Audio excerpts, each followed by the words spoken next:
Hello everyone, dear friends, आज हम discuss करेंगे heating effect of electric current. Last lecture के अंदर हमने पावर के 3 फार्मूला डिस्कस किए थे। P is equal to V I, V की जगह आई आर रख दिया तो दूसरा फार्मूला ड्राइव हुआ आई स्क्र आर, और आई की जगह वी अपॉन में आर रखा तो तीसरा फार्मूला ड्राइव हुआ पावर का वी स्क्र बाय आर। इस प्रकार हमने पावर के 3 फार्मूले ड्राइव किए थे, P is equal to V I square R और वी स्क्र बाय आर। और जो पावर होती है उसका जनरल फार्मूला क्या था कि रेट ऑफ डूइंग वर्क को क्या बोलेंगे, पावर बोलेंगे। ये बात क्लियर है। ये फॉर्मूला भी हमने पढ़ा था पावर के अंदर, ठीक है। अब जो पावर है, जितनी ज़्यादा पावर होगी उतना ही ज़्यादा वर्क डन होगा, ये बात तो क्लियर है। और जितना ज़्यादा वर्क डन होगा उतनी ही ज़्यादा हीट प्रोड्यूस होगी। अब ये हीटिंग इफेक्ट है क्या इलेक्ट्रिक करंट का, वही तो हमें समझना है। जैसे हमने बल्ब के अंदर से लाइट पास करी, बल्ब को हमने एक सेल से कनेक्ट कर दिया और इसके अंदर से करंट पास किया। जैसे ही करंट पास होगा तो इस बल्ब के अंदर स्प्रिंग होता है जिसे बल्ब का फिलामेंट बोलते हैं। और ये कौन से एलिमेंट से बना होता है, ये टंगस्टन से बना होता है।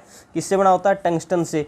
टंगस्टन का मेल्टिंग पॉइंट भी हाई होता है, ठीक है, बॉइलिंग पॉइंट भी हाई होता है और इसका रेजिस्टेंस भी हाई होता है। अब हाई रेजिस्टेंस है तो हीट ज़्यादा प्रोड्यूस करेगा, क्लियर है ये बातें। और हीट ज़्यादा प्रोड्यूस करेगा तो हीटिंग इफेक्ट शो करेगा। अब हाई रेजिस्टेंस है तो हीट ज़्यादा कैसे प्रोड्यूस करेगा, वो हम चीज़ें पढ़ेंगे इसी चैप्टर के अंदर, इसी टॉपिक के अंदर, ठीक है।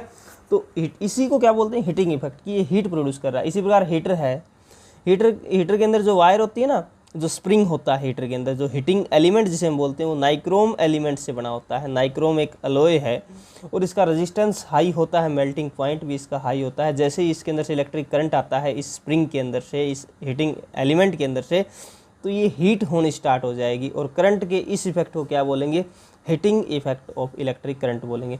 इसी प्रकार जो वाटर हीटर है, वाटर हीटर में भी क्या होती है, नाइक्रोम का एलिमेंट यूज़ किया जाता है। जैसे इलेक्ट्रिक आयरन है, इलेक्ट्रिक आयरन जो प्रेस होती हैं, वाटर हीटर जैसे वो गीजर होते हैं, इनके अंदर भी नाइक्रोम का यूज़ किया जाता है। और जैसे ही इसके अंदर से करंट पास होगा तो ये हीट शो करेंगे, हीट प्रोड्यूस करेंगे, ठीक है ना। तो करंट के इस इफेक्ट को क्या बोलेंगे, हीटिंग इफेक्ट बोलेंगे। ये बात क्लियर है। और हीटिंग को, जो इलेक्ट्रिक करंट हीट प्रोड्यूस करता है, उस हीटिंग को एक्सप्लेन किया जूल ने। तो जूल ने एक लॉ दिया जिसे क्या बोलेंगे, जूल्स लॉ ऑफ हीटिंग, जो अब हम डिस्कस करेंगे। क्लियर है ये बात। तो सबसे पहले तो ये देखते हैं कि हीट होती क्या है। हीट एक्चुअल में एच के द्वारा हम इसको डिनोट करते हैं, और एक्चुअल में किसके इक्वल होगी, वर्क डन के इक्वल होगी। अब जितना ज़्यादा वर्क डन होगा, जितना ज़्यादा वर्क किया जाएगा किसी भी डिवाइस के द्वारा, वो उतनी ही ज़्यादा हीट प्रोड्यूस करेगी। जैसे कि कोई हीटर है, जितना ज़्यादा वर्क करेगा उतना ही ज़्यादा हीट होगा। क्लियर है बातें। तो heat always equal to work done. Heat किसके बराबर होती है, वर्क डन के बराबर होती है, ठीक है। और हमें पता है पावर किसके बराबर है, वर्क डन अपॉन में टाइम, इसके बराबर है। ये हमने लास्ट लेक्चर के अंदर डिस्कस कर लिया। अगर वो आपने नहीं देखा है तो वो पहले ज़रूर देखें। तो यहाँ से वर्क डन क्या आ जाएगा, इस फॉर्मूले से W की वैल्यू क्या आ जाएगी, T इधर चला जाएगा, P क्रॉस में T, ठीक है। तो ये हीट किसके बराबर आई, पावर इनटू में टाइम के बराबर आ चुकी है। क्लियर है यहाँ से, ये बात क्लियर हुई, ठीक है, अच्छी प्रकार से समझ में आ चुकी है। अब पावर के आपके पास 3 फॉर्मूले हैं। पावर की जगह अगर आप P की जगह VI रखेंगे तो हीट किसके बराबर आ जाएगी, VI T के इक्वल आ जाएगी। क्लियर है, ठीक है। यदि आप P की जगह क्या रखेंगे, I स्क्वायर R, ये हमने P की जगह क्या रख दिया, I स्क्वायर R, दूसरा फार्मूला रख दिया। तो I स्क्वायर R और इंटू में T, ये दूसरा फार्मूला आ गया आपके पास। यदि आप P की जगह क्या रखे हुए, V स्क्वायर बाय R, तो V स्क्वायर बाय R और इंटू में क्या आ जाएगा, T। तो ये आपके पास किसके फॉर्मूले आ गए, हीट के फॉर्मूले आ गए, 3 फॉर्मूले आ गए। सिंपल भाषा में ऐसे याद रख सकते हैं कि पावर को किससे मल्टीप्लाई करना है, T से। तो इन सभी को T से मल्टीप्लाई कर देंगे तो किसके फॉर्मूले बन जाएंगे आपके पास, वर्क के। और वर्क ही किसके बराबर है, हीट के बराबर है। तो ये हीट के आपके पास 3 फॉर्मूले आ चुके हैं। ये बात क्लियर है। तो इन तीनों फार्मूलों को हमने इस प्रकार ड्राइव किया। अब ये जो फार्मूला है H is equal to I square RT, ये जूल्स लॉ ने डिफाइन किया था। जूल्स लॉ ने कैसे एक्सप्लेन किया था, मैं एक अलग तरीके से भी आपको निकाल के दिखाता हूँ इस फॉर्मूले को। कि हमें पता है कि जो वर्क, हीट किसके बराबर होती है, वर्क डन के बराबर होती है। ये बात तो क्लियर है ना कि हीट वर्क डन के बराबर है। और हमें पता है कि जो V है, V किसके बराबर होता है, W/Q के बराबर होता है। Electric potential is equal to work done per unit charge के बराबर होता है। यहाँ से W की वैल्यू क्या आ जाएगी, V इंटू में Q आ जाएगी। ये बात क्लियर है। तो इस W की जगह आप क्या रख सकते हैं, V इंटू में Q रख सकते हैं इस फॉर्मूले से। ये बात क्लियर हुई, ओके, आगे चलें, ओके, ठीक है। अब ओम्स लॉ का यूज़ करो आप। ओम्स लॉ क्या कहता है, according to Ohm's law V is equal to I R. तो इस V की जगह क्या पुट कर सकते हो आप, आई आर, ओम्स लॉ के अनुसार। क्लियर है ये बात, ठीक है, ठीक है। अब हमें पता है एक फार्मूला और यूज़ करेंगे, आई किसके बराबर होता है, electric current charge per unit time, Q by T के बराबर होता है। यहाँ से क्यू की वैल्यू क्या आ जाएगी, इस फॉर्मूले से क्यू की वैल्यू क्या आ जाएगी, Q is equal to I into में T, Q is equal to I into T. Clear है ये बात। तो क्यू की जगह क्या रख सकते हो, आई इंटू में टी। ये बात क्लियर है, किसके बराबर आया, हीट के बराबर। आपके पास आई 2 हैं तो क्या हो जाएगा, आई स्क्वेयर हो जाएगा, इंटू में आर हो जाएगा और इंटू में टी हो जाएगा। तो हीट किसके बराबर आई आपके पास, आई स्क्वेयर आर टी। और यही कौन सा लॉ है, जूल्स लॉ ऑफ हीटिंग, कि जो हीट प्रोड्यूस हो रही है, कोई भी कंडक्टर है वो हीट प्रोड्यूस करता है, उसके अंदर जो हीट प्रोड्यूस होगी वो डायरेक्टली प्रोपोर्शनल होगी किसके, square of electric current flowing through that conductor. Clear है। दूसरा, हीट डायरेक्टली प्रोपोर्शनल होगी रेजिस्टेंस ऑफ कंडक्टर के रेजिस्टेंस के, हीट डायरेक्टली प्रोपोर्शनल होगी। मैंने आपको बताया था कि जो बल्ब है, बल्ब के अंदर जो फिलामेंट होती है वो टंगस्टन की होती है और इसका रेजिस्टेंस ज़्यादा होता है, और जितना ज़्यादा रेजिस्टेंस उतनी ज़्यादा हीट प्रोड्यूस होगी। क्लियर है। जितना ज़्यादा करंट जाएगा उतनी ज़्यादा हीट प्रोड्यूस होगी, और जितने ज़्यादा टाइम तक हम उसको ऑन रखेंगे डिवाइस को, तो हीट किसके डायरेक्ट प्रोपोर्शनल है, टाइम के भी डायरेक्टली प्रोपोर्शनल है। ये जो लॉ है ये किसने दिया, जूल्स ने दिया, इसलिए क्या बोलते हैं इसको, joules law of heating. Simple भाषा में कैसे समझोगे कि हीट जो प्रोड्यूस हो रही है किसी भी डिवाइस के अंदर, जैसे कोई प्रेस है, जितना ज़्यादा प्रेस को करंट देंगे तो उतना ज़्यादा क्या प्रोड्यूस होगी, हीट प्रोड्यूस होगी। तो हीट किसकी डायरेक्टली प्रोपोर्शनल है, स्क्वायर ऑफ इलेक्ट्रिक करंट। जितना ज़्यादा प्रेस बड़ी होगी उसका रेजिस्टेंस ज़्यादा होगा, और जितना ज़्यादा रेजिस्टेंस उसका ज़्यादा होगा उतनी ज़्यादा वो हीट प्रोड्यूस करेगी। और जितने ज़्यादा टाइम तक उसको ऑन करके रखेंगे ना इलेक्ट्रिक प्रेस को, उतनी ज़्यादा वो हीट प्रोड्यूस करेगी। तो हीट किसके डायरेक्टली प्रोपोर्शनल हुई, टाइम की, किसकी डायरेक्टली प्रोपोर्शनल हुई, रेजिस्टेंस के, किसकी डायरेक्टली प्रोपोर्शनल हुई, इलेक्ट्रिक करंट के, स्क्वायर के। क्लियर है ये बातें। तो ये था आपके पास Joule's law of heating. Clear हुआ कि हीट क्या होती है, वर्क डन क्या होता है, वर्क डन के बराबर ही हीट होती है। क्लियर है ये सारी बातें आपके पास। तो अभी हमने क्या पढ़ा, हीटिंग इफेक्ट पढ़ा हमने, जूल्स लॉ पढ़ा हमने, ठीक है ना।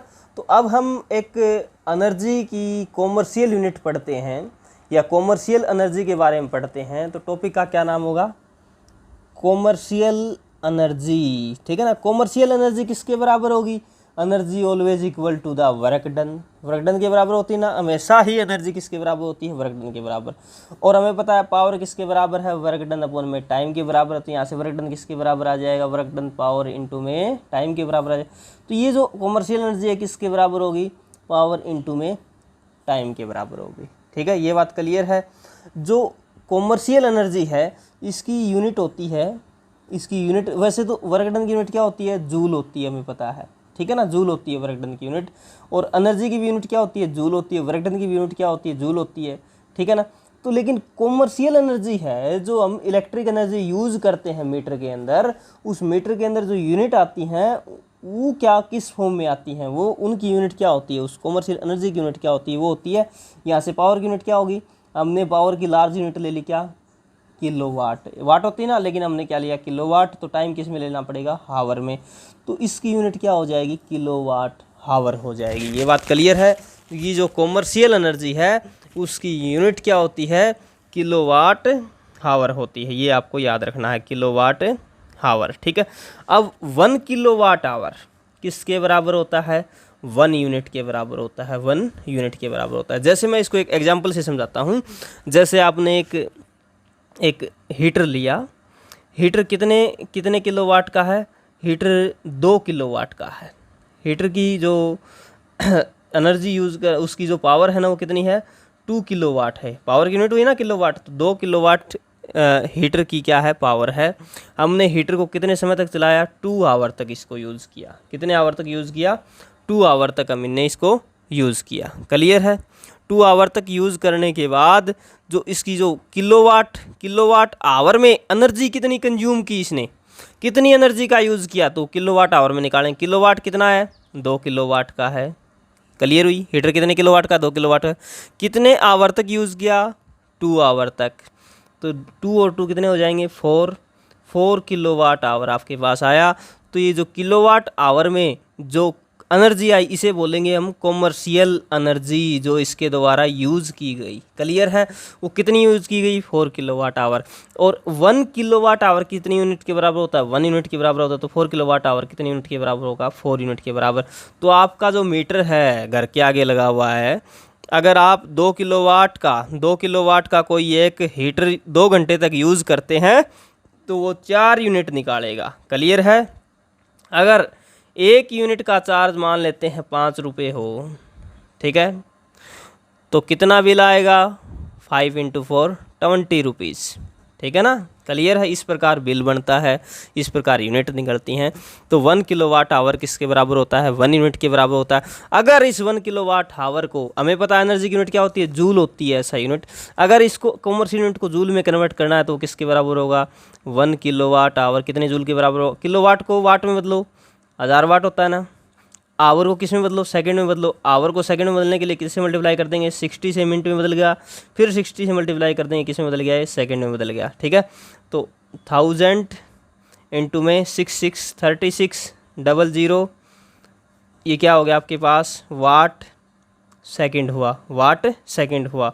और जो वाट सेकंड है यहाँ पर आप देख रहे हैं, ये किसके बराबर है, जूल के बराबर है। ये किसके बराबर होगा आपके पास, जूल के बराबर होगा। तो इसको आप और भी सोल्व करके ऐसे लिख सकते हो, 3 इंटू में 6, 3 × 6 लिख दिया आपने, और 10 की पावर आपने लिख दी यहाँ पर, कितनी हो जाएंगी, 0 है, 3 और 2 5 और 1 6, 10 की पावर 6 जूल।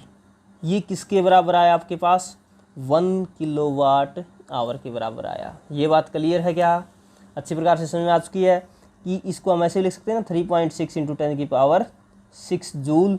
और ये किसके बराबर आ गया आपके पास, 1 किलोवाट आवर के बराबर, क्योंकि ये किसके बराबर है, वाट सेकंड जूल के बराबर। तो इसकी जगह हम जूल भी यूज़ कर सकते हैं।